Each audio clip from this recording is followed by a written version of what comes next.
I decided to narrate over the top of this because it was so windy and there was noise out there. There was a drilling noise, so I thought, I'm not going to fight with that. But this is the patio as it is at the moment. You can see my gardening gloves. And the wall sconces and window boxes have got petunias, purple petunias, waiting to go out.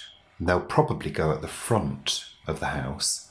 It's quite a small patio. You can see that yellow bowl, which is our watering hole. And then to this side, this is the back of the gardens to the side of our house. There's a huge, huge laurel and a hazel tree with the wind chime. And this rose is borrowed from next door. It's grown across and it's gorgeous. So I'm hoping they don't prune it at some point and we lose the whole thing. You can see it's so windy today. It's really windy. Another palm tree there you can see. Let's walk into the garden. That bright green leaf is a sumac. And you've got a standard bay tree there as well. And I'm really pleased with the rock rose. I don't know whether you can see that. I'm going to close in on that in a second. It's the first time it's flowered with loads of flowers. It normally gives one per day, but as you can see, it has graced us. There's a lemon balm coming through there as well. It's graced us with beautiful pink flowers this year, papery flowers. They're gorgeous. There's the sumac again. The old umbrella. And the fence, you can see, is a temporary fence. We still haven't got it sorted, but this is a sort of shady corner with ferns, lots of violets. You can see my grass has recovered. I seeded it. Empty bird feeder. Must fill that up. There's that fence. Temporary fix. You can see a lot of leaves have come down recently as well from the ivy. But there's another palm tree. Sun shining through. That red-leafed one is a cherry, flowering cherry. And those spiky leaves are crocosmia. And next to that is is it Hypericum? Can't remember the name. Palm tree leaf. They drop down in the wind. There are various things waiting to come in that border. I've scattered lots of seeds.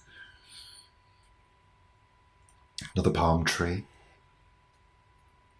That one always reminds me of Tina Turner for some unknown reason. A little bit of the house there. That's the loft room at the top. Let's walk down a little bit further. You can see our old shed in the corner there. I've put quite a few new things in this border here. A laurel, a hebe, a ceanothus. There's some sedums in there, some aquilegias. You can see my little fat Buddha there. That's just above is an olive.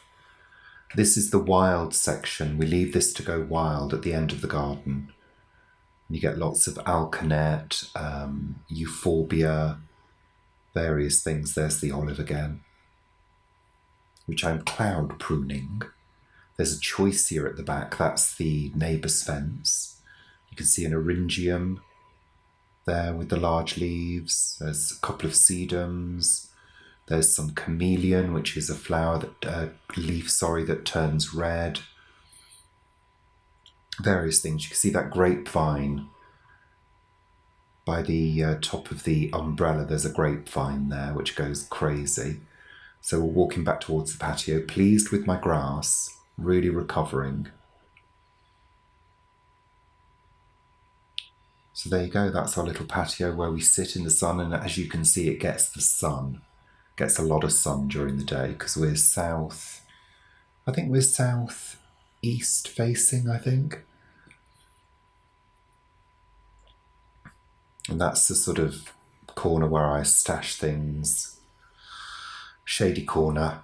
There's the grapevine, which will grow at least twice as big as that. I have to keep cutting it back. That's the kitchen window. There's my solar light. There you can see. And again, my petunias, my purple petunias, which are doing really well. And the herb window box with sage, chives, thyme, marjoram, I think, in there as well. Those white chairs I'm going to be painting soon. So there you go. That's the garden. That's the view you're familiar with. So there we are. Thanks very much for watching. See you soon.